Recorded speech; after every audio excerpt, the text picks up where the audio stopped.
Hello student. बहुत सारे student के रेगुलर ये कमेंट्स आ रहे थे कि सर हम 2025 के बोर्ड एग्जाम में फेल हो चुके हैं, तो हम क्या करें। तो इस कंडीशन में चार प्रकार के स्टूडेंट्स होते हैं। जैसा कि बहुत सारे स्टूडेंट हैं जो कि एक सब्जेक्ट में फेल हुए हैं,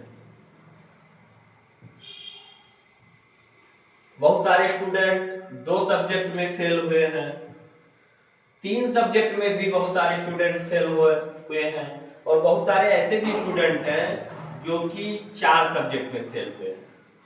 तो वो समझ नहीं पा रहे हैं कि इस कंडीशन में उन्हें क्या करना है। क्या वो अपनी कॉपी को रीचेकिंग करवाएं, या फिर कोई ऐसा एग्जाम हो जिसको देकर वो 2025 के अंदर ही पास हो जाए, या फिर स्क्रूटनी करवाएं। तो इन सारे चीजों का डिस्कस आज की इस क्लास में मैं करूंगा। आज की इस क्लास में आपको बताया जाएगा कि अगर आप फेल हो चुके हैं तो आप क्या करें। तो अगर आप फेल हो चुके हैं तो उनके लिए आयोग के द्वारा, फेल स्टूडेंट के लिए आयोग के द्वारा एक एग्जाम कराया जाता है जिसको बोलते हैं कंपार्टमेंट एग्जाम, जो कि स्कूल के थ्रू होता है। इसको बोलते हैं कंपार्टमेंट एग्जाम। ये स्कूल के द्वारा फेल स्टूडेंट्स को ये एग्जाम कराया जाता है जो कि स्कूल में ही होता है। अगर वे स्टूडेंट इस एग्जाम में पास होते हैं तो उनको 2025 के अंदर ही पास मान लिया जाता है।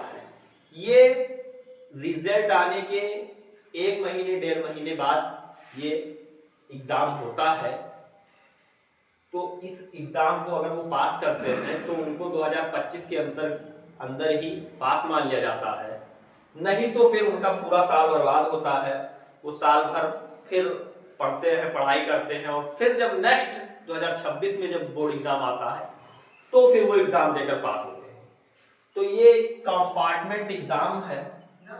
बट क्वेश्चन ये उठ रहा है कि क्या सर हम एक सब्जेक्ट में ही अगर फेल है तो क्या इस एग्जाम को दे सकते हैं, या चार सब्जेक्ट में फेल है तो क्या इस एग्जाम को दे सकते हैं।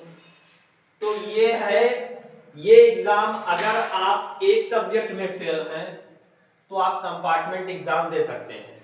दो सब्जेक्ट में फेल है, चल सकता है आप कंपार्टमेंट एग्जाम दो सब्जेक्ट का दे सकते हैं। लेकिन अगर आप तीन और चार सब्जेक्ट में फेल हैं तो आप फेल माने जाएंगे।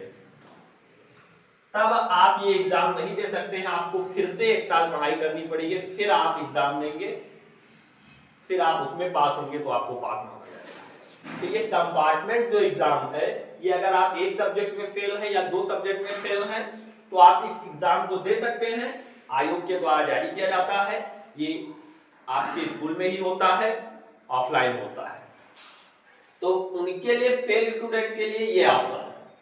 अब बहुत सारे स्टूडेंट कमेंट कर रहे थे कि सर हम जितना लिखे